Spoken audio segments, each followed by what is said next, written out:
Good morning to you all in Suffolk. My name's Jo Chamberlain. I'm the Church of England's National Environment Policy Officer, and I'm really pleased to be able to share some of my thoughts with you today. It's such an encouragement to me that the environment is on the agenda for your Diocesan Synod.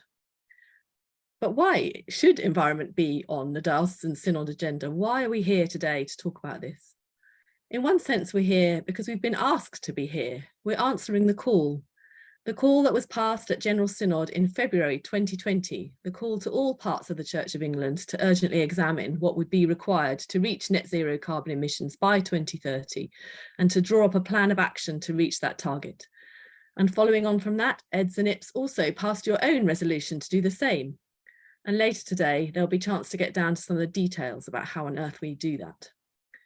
But I think we're answering another call too, a higher call, if you like, a call to be the people of God, a call to be disciples, a call to be missional.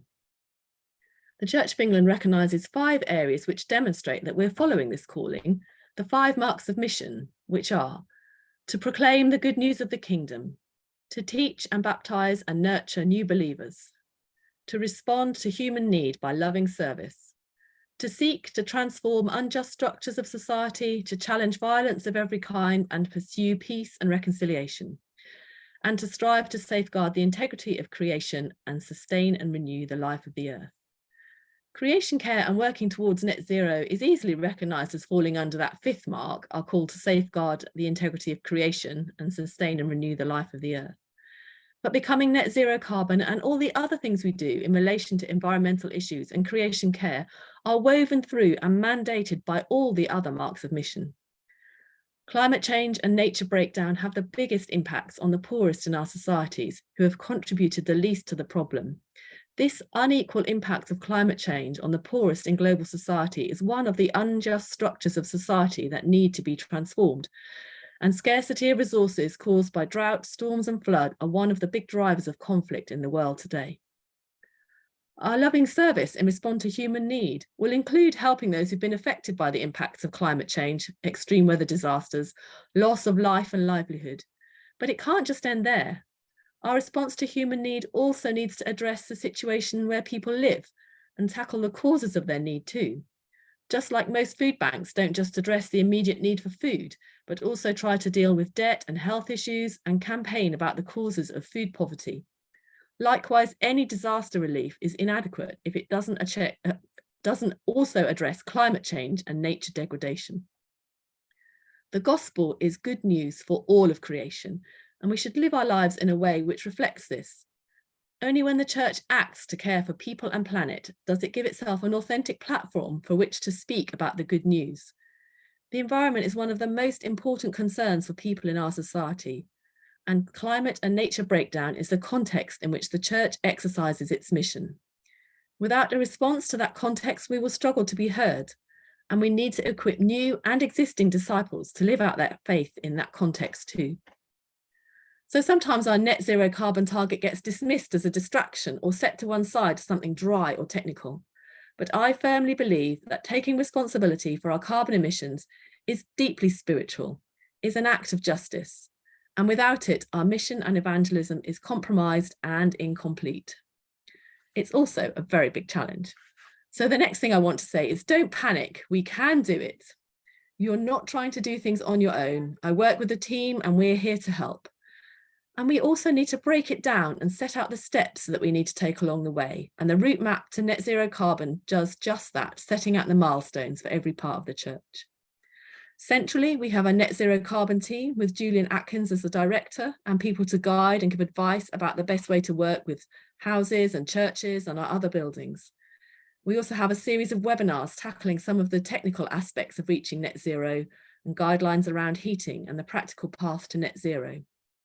The Church Commissioners have committed funding for net zero, and there's a new board which will oversee how that funding is allocated. We know in dioceses you need to grow your own capacity, and every diocese has already received £15,000 to start that process. More money is available this year for you to develop your teams, and in the near future, the board will be looking to fund demonstrator projects to test and learn what really works in our multitude of buildings to get them to net zero carbon.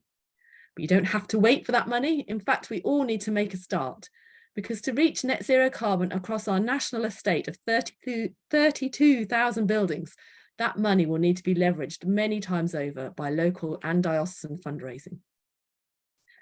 The big picture, as set out in the route map, is for each diocese to tackle first their buildings with the highest emissions. That's where to start. The cathedral, the church house, clergy houses, schools, and the top 20% highest emitting churches. For dioceses, the key milestones for this year are to put people in place to oversee this work, identify which buildings need to be tackled first, and then set out a decarbonisation plan across the next 8 years. And it's great that St Ed's and Nips Diocese and the Synod are committing so much time to this today. But I also want you to know that everyone has a part to play. Even if your building is not one of the high emitters, we can still answer that call. There's one thing I would ask absolutely everyone to do, and that's sign up to EcoChurch. Take the survey. You'll be pleased and surprised by how much you're doing already. And the survey itself shows you where to go next, what you need to do to gain an award. EcoChurch is important because it's not just about the buildings. It looks at worship and teaching, land and nature. It encourages you to engage with your community and challenges the congregation to think about the way they live. And because it does all this, it changes culture. And as more churches join in, that changes the culture of the whole diocese. Eds and Nips now has 87 churches which have reached bronze or silver award. That's about 18% of all churches. And 35% of all churches in the diocese have registered for the award. So that puts you well above average across the country. That's brilliant. Those figures are really encouraging because they show that lots of people across the diocese are already answering this call.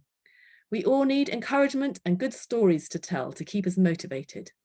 So now you're going to watch a video about a few other churches around the country who are also answering the call.